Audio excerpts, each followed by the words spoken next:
Change from seeing yourself as separate to seeing yourself as connected to everyone and everything in the universe.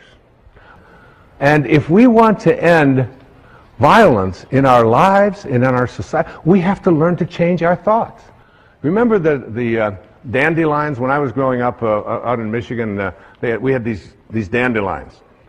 The dandelions would have, at a certain time of the year, they would get all these little fuzz balls at the top of them. The yellow little flower part. I always liked the dandelions. I thought they were really beautiful. And then they have these little fuzz balls. Now imagine if you want to end the problem of dandelions on your lawn, and you see them all out there with all their little fuzz balls. So you go out there and you take a shovel and you turn it upside down and you start smacking all of the dandelions like this. And what do you do when you use violence to attempt to end the presence of these dandelions, which are problem for you on your lawn? Is they all scatter, and then in the spring, guess what you got? You got more. You got new generations of dandelions. There's such a lesson in that, isn't there? There's a great lesson that when we use violence as a means to resolve our disputes, whether it's individually with each other, or whether it's in countries, or whether it's in communities, whenever it is that we resort to that kind of not seeing myself in others, and out of this kind of a consciousness will emerge those people who will ultimately begin to get this. Because if we don't get it, like if we don't really get it, civilization as we know it will not survive. It will not survive. We have to learn that the people that we call enemies, no matter how horrendous they may behave toward us, there is still something of us in all of them. And we can figure out a way. Yes, we of course have to defend ourselves, and yes, we don't allow people to push us, or all of those kinds of things, but at a deeper and a higher level, Lao Tzu was asking us to go within and find that place of peace, and try to reach out to that and help someone to make a U-turn. Those people can be reached because they have the anchor of the universe located within them. Embrace oneness by seeing yourself in everyone you encounter. Rather than having judgmental thoughts about those whom you regard as separate or different, view others as an extension of yourself. This will diminish self-importance, and it will unite you with what Lao Tzu calls the primal virtue. Letting go of ego-dominated thoughts lets you sense the oneness that you share with others. Thus you give yourself the opportunity to feel a part of the all-embracing Tao. Practice inner awareness whenever you feel yourself about to criticize anyone or any group. News reports designed to encourage your sense of separateness or superiority in relation to others can be a perfect time to do this. Find yourself as one of them. In situations where you're expected to hate an assumed enemy, stop yourself from these judgments and walk an imaginary mile or two in their shoes.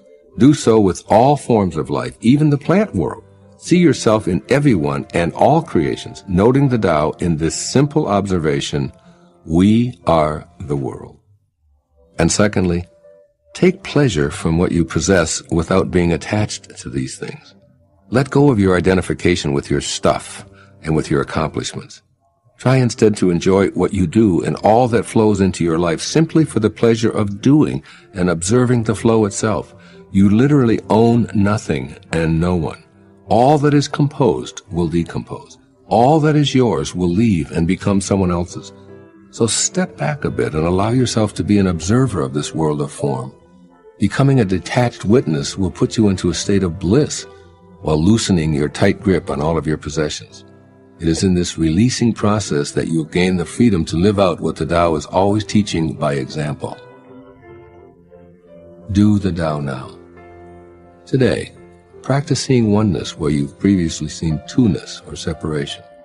Feel the invisible energy that beats your heart, and then notice it beating the heart of every living creature all at once. Now feel the invisible energy that allows you to think, and sense it doing the same for every being currently alive. Contemplate these words from the Gospel of Thomas. His disciples said to him, "When will the kingdom come?" And Jesus said, "It will not come by looking outward. It will not say, 'Behold this side,' or 'Behold that one.' Rather, the kingdom of the Father is spread out upon the earth, and men do not see it. Today, know that practicing oneness thinking will help you see that kingdom." Every single person on the planet has within them the potential to be a healer. In order to make conscious contact with your inherent healing powers, you must first make the decision to be healed yourself. Reconnect to the disease-free, loving perfection from which you came is a succinct statement of what self-healing process requires.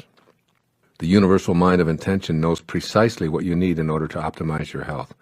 What you must do is notice your thoughts and your behaviors, which are creating resistance and interfering with healing, which is the flow of intentional energy. Recognizing your resistance is something that's entirely up to you. That source is never focused on what's wrong, what's missing, or even what's sickly. True healing takes you back to the source. Anything short of this connection is just a temporary fix. When you clean up the connecting link to your source, attractor patterns of energy are drawn to you. If you don't believe that this is possible, then you've created resistance to your intention to heal and to be healed. If you believe that it is possible, but not for you, then you have more resistance. If you believe that you're being punished by the absence of health, that's also resistance. These inner thoughts about your ability to be healed play a dominant role in your physical experience. Becoming a healer by healing oneself involves another one of those imaginary somersaults into the inconceivable, where you land upright and balanced in your thoughts, face to face with your source. You realize, perhaps for the first time, that you and your source are one when you let go of the ego mind, which has convinced you that you're separate from the power of intention. From thoughts of sickness to intentions of wellness. The decision to create is the decision to intend. To create healing, you can't have thoughts of illness and anticipate your body falling victim to disease.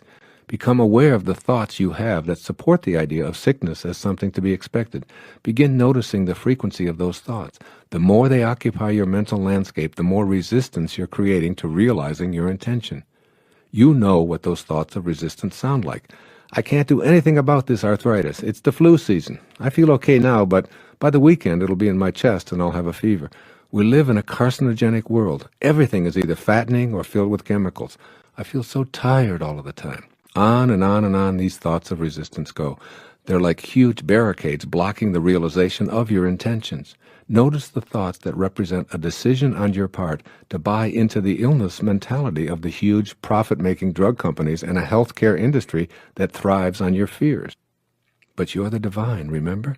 You're a piece of the universal mind of intention, and you don't have to think in these ways.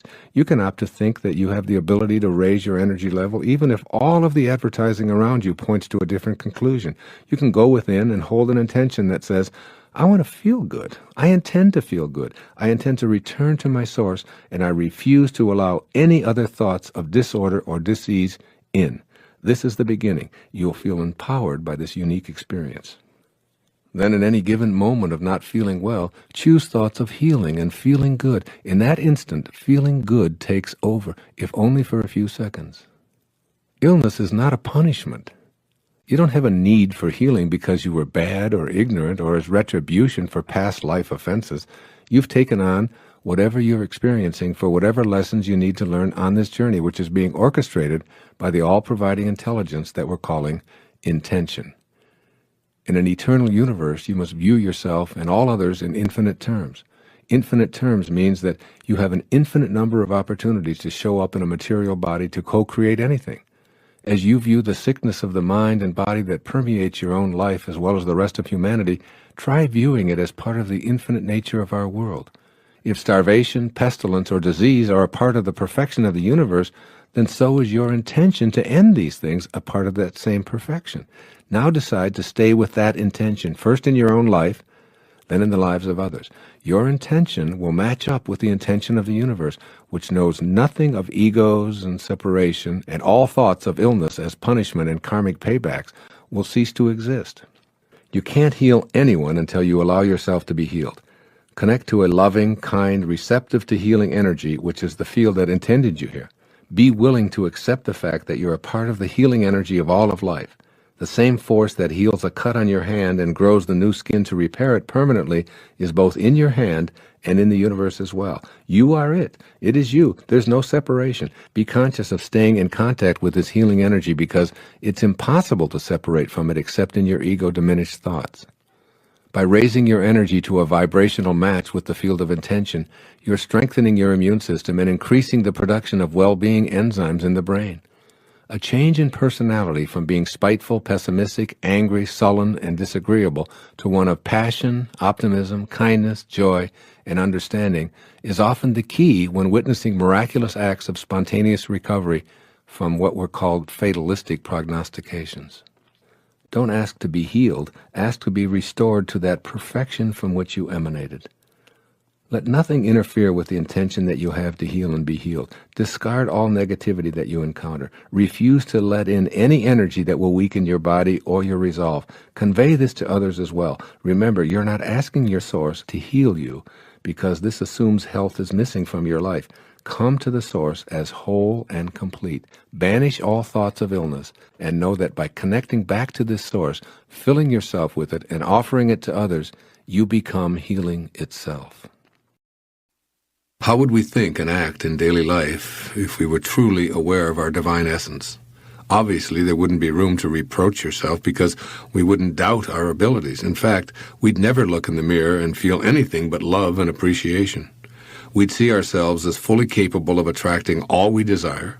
We'd treat our body with reverence and care, giving thanks for its divine design. We'd celebrate every thought we have, knowing its divine origin, and we'd become aware of our enormous talents and be awed by all that we are. We need to encourage the awareness of our magnificence in every regard. When that awareness has been reawakened, the seedlings of inspiration will begin blossoming. Here's a way of expressing these fundamental truths offered by the writings of the Baha'i Faith. This most great, this fathomless and surging ocean is near, astonishingly near, unto you. Behold, it is closer to you than your life vein. Swift as the twinkling of an eye you can, if you but wish it, reach and partake of this imperishable favor, this God-given grace, this incorruptible gift, this most potent and unspeakably glorious bounty. There's no way to be in spirit without a changed awareness. So when we accomplish this, we give ourselves the gift of moving from being flawed, limited, lacking, and imperfect to being completely comfortable with our magnificence. This unspeakably glorious bounty is so close to us, all we have to do is make a few twinkling of an eye adjustments. So why not begin right now? Here are 3 of the most obvious and important changes in awareness that you can make. 1. Changing the awareness of our magnificent talents and abilities. I want to emphasize an extremely important point. I'm not talking about self-esteem here, nor am I referring to levels of confidence. Rather, I'm saying that we need to keep the important question, who am I, in the forefront of our mind. This question doesn't revolve around previous life experiences, has nothing to do with what we've been told our special qualities or unique abilities are, and it isn't related to how worthy or worthless we feel about ourselves. It has to do with a simple truth. As Epictetus, a philosopher in the 1st century AD, said, "You carry a God about within you, poor wretch, and know nothing of it." Just like Epictetus, who was born into slavery yet became one of our most profound teachers, we came into this world with an inexhaustible supply of talent. Our abilities are as limitless as God's are, because we're a distinct portion of the essence of Him. And there's an infallible way to begin entertaining those abilities and creating as He does. That way is to become aware that anything that excites us is a clue that we have the ability to pursue it. Anything that truly intrigues us is evidence of a divine, albeit latent, talent that's signaling our awareness. Having an interest in something is the clue to a thought that's connected to our calling. That thought is a vibration of energy in this vast universe. If something really appeals to us and we feel excited but perceive ourselves as devoid of the talent we think is necessary, it's probably an even higher vibration. Anything that's causing excitement within us is evidence of a spirit message that's saying, "You can do this. Yes, you can." If we react to this message with anything other than, "You're correct, I can do this, I have the ability to do it," then we've selected the vibration of resistance and ignored the vibration of excitement and interest that spoke to us. Our thoughts about who we are, what excites us, and what we feel called to be and do are all divinely inspired and come with whatever guidance and assistance we'll need to actualize these goals. The decision at this point is, are we willing to listen to these divine thoughts that pique our interest, or do we go on listening to the false self that's made us what Epictetus called a poor wretch? Rather than case studies of which I have only second-hand knowledge, I'm going to use some examples from my own life that illustrate listening to the false self. My background would appear to be an unlikely one for what I'm calling magnificence. Here's what it would look like on paper. Fathered by an alcoholic who abandoned his 3 children, childhood years spent in foster homes, a classic underachiever, educated in public schools, grew up at the low end of the socioeconomic scale. No financial advantages, no examples of or ambitions for higher education, 4 years as an enlisted man in the United States Navy, admitted to a university on a provisional acceptance at the age of 22 due to lower than average grades in high school, worked his way through 3 advanced degrees by being a cashier and a stock boy in a grocery store in Detroit. This isn't exactly what you'd call a prescription for becoming the best-selling author of 28 books and a successful public speaker. I couldn't begin to tell you how many teachers of creative writing and speech gave me low grades for my efforts in these fields. All I can say for certain is that I've always had a knowing about my interest in writing, have always been excited by the prospect of entertaining and informing an audience, any audience. By all of the accepted standards, I didn't have any writing ability. What I did have, and still do, was an interest and a passion for writing. It inspired and thrilled me, and I simply loved it. From the perspective of inspiration, I had the ability to do it, and that's all I needed to know. Then as now, I trusted that the universe would handle all of the details, including, will I be published? Will the critics approve? Will my book be a bestseller? Will my mother approve? Will I get an apology from any of my old English teachers? But really, who cares about any of this? The fact that writing excites me is all I've ever needed to know. When I follow that thought and stay with it, I conclude that I have the ability and the talent. And so do you. Like me, it's easy to find what excites you. What do you find intriguing? Does learning yoga and becoming an instructor interest you? Then you have your answer. The issue isn't about ability, it's about being matched up in spirit with your current thoughts and behaviors. To change the thought from notice me, to what Lao Tzu calls living in obscurity, becoming more obscure. We live in a celebrity-obsessed world, don't we? Look at me, notice me. The Tao teaches something completely the opposite. Listen to the 66th verse of the Tao. Water again. The sea stays low. And because the sea stays low, all of the rivers and all of the streams empty into it. Because it stays humble. Because it stays in that place of just allowing everything to come to you. He was trying to teach us the important lesson of letting what we know is coming come to us. Verse 66 of the Tao. Why is the sea king of 100 streams? Because it lies below them. Humility gives it its power. That's a very important principle to understand. And I live on the ocean, right next to it. It's my front yard. And always I watch it to learn something from this thing called the ocean, which is the most powerful source of life that we have on the planet. Without it, there's no life on this planet. And because it stays low, so what does this have to say to us? Do you have the capacity to get past that ego need to always be saying, notice me, look how important I am? I mean, there's been a proliferation of this lately with this celebrity silly stuff, isn't it? I mean, CNN is doing full hour shows on silly little things about what happened to this particular celebrity or what happened to that celebrity, and the celebrities never even done anything. And there's all of this talk about it. And all of the new magazines. I mean, and you go through an airport and you look on the newsstand and all the same photos, just with different magazines. I don't even know what the names of all of them are, but there's like this huge market now that we have for people to get into a state of notice me, notice me, notice me. And how much do we train our young people, particularly in our schools and so on, that the one who is the star is the one who gets the most attention. The one who is the most important and the most valuable is the one that has the most people liking them and so on. This constant obsession with needing to be noticed. When in fact, what I have found for myself is the happiest moments of my life are when I can do it low and slow and not have anybody out there even know what I'm doing. To be able to, I mean, Louise never would have advertised the fact of some of the things I talk about with her generosity. She does it anonymously. It's almost always done in those ways. No, look at me, look and notice me, how important I am, and so on. So much to learn from that kind of wisdom, from that kind of inner connection to the Tao, the ability and the willingness to do it anonymously, to say that you can just get done almost anything that you want to get done if you don't become obsessed with taking credit for it. In the 36th verse of the Tao Te Ching, it says, "The gentle outlast the strong.